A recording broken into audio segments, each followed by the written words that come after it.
Hey guys, and welcome back to my channel. My name is Sadie Smith, and today I'll be showing you how to make a circle freshie using cardstock.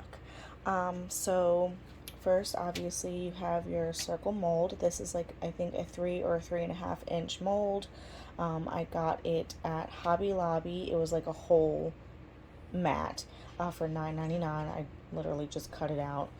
And then I have this glittery True Crime Junkie cardstock paper that I'll be using for this freshie today. And then I have a screw. Some people use roofing nails. I don't have a roofing nail, so I'm using a screw. I also have 2 sandwich baggies because I'll be using these 2 mica powders today in the shade black and shimmer white, which my mother-in-law got like a whole box of like 50 mica powders off of Amazon like years ago, because she also does her own arts and crafts. She does tumblers, shirts, stuff like that. But it came with this cute little spoon as well. So I'll be using that. And today we are going to be using the Scent Vanilla Cupcake. I got that from Walmart for, I think, $6.99 for an 8 ounce. Was it 5 ounces? I think it was 5 ounces, my bad. So let's get started. I have a little cardboard. Yes, I did write on it so that I know it's for the circle mold, but this is a corner to corner cardboard that I cut out, so I'm just gonna stick it in like that, so that way I can have half white and half black, and that's what I'm going to be doing today. So let's go ahead and get started. Let me adjust this.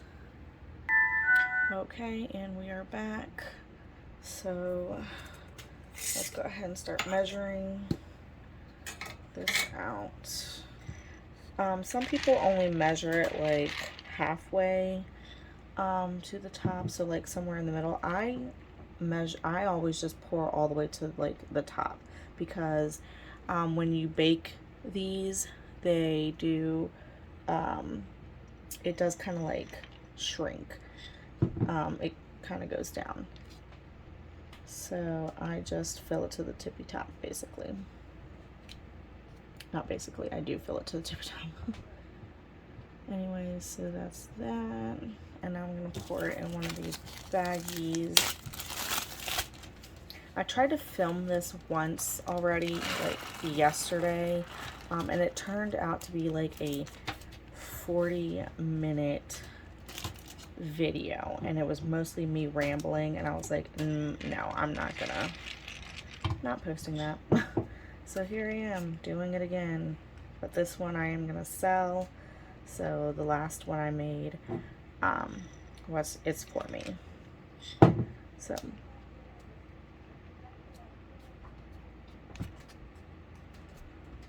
I'm so sorry if you can hear any noises in the background. I have my fan going in my office. It is hot, and then I have neighbors who live above me who are very loud. So I apologize for any background noises.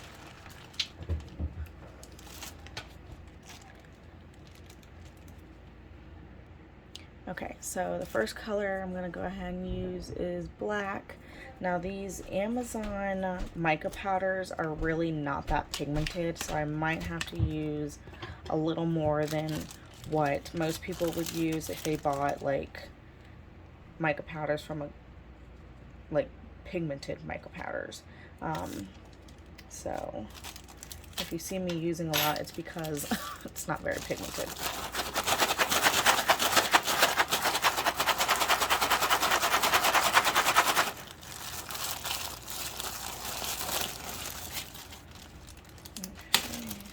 Just going to add a tad more.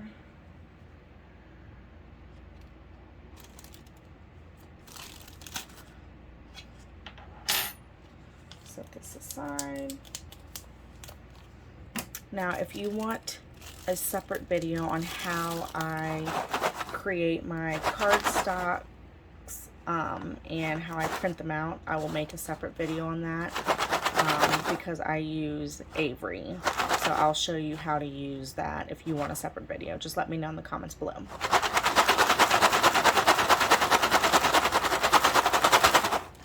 Okay, so that's pretty good. You don't want to overdo it with the mica powder because then your beads won't bake all the way through, so you don't want to put too much mica powder in. Next, we're going to go ahead and do the white.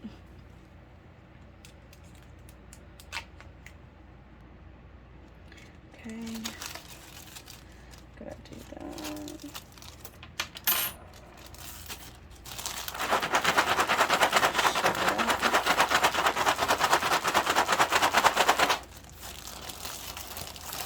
Yeah, that's pretty. I like that. Okay, so that one is good. Okay, so I went ahead and put my cardstock in and put my cardboard in to separate the colors. I just need to put this in. You don't want to forget to put your screw or nail, whatever you're using to make the hole. You don't want to forget to put that in before you put your beads in. Some people put it in afterwards. Some people put theirs in as soon as it comes out of the oven because it's still mushy and hot, but I like to put it in before the beads. Anyways, we're gonna go ahead and pour the white in.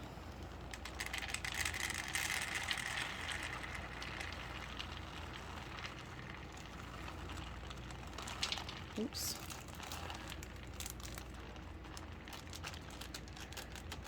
Alright, and then we're gonna evenly distribute that out.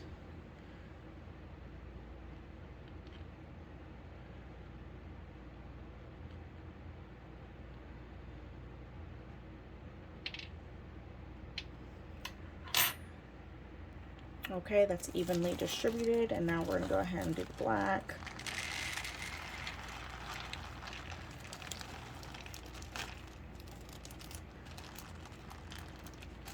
And I forgot to mention, the way that I put my cardstock in is I'll lay it in there, and with the light, I don't know even how I'm trying to say this, but I use my light in my office to, and I don't know how I'm saying this. Okay, so I just take it, I put it over my head, and I use the light in my office to straighten the cardstock out in my mold, and it always comes out like perfectly centered and straight.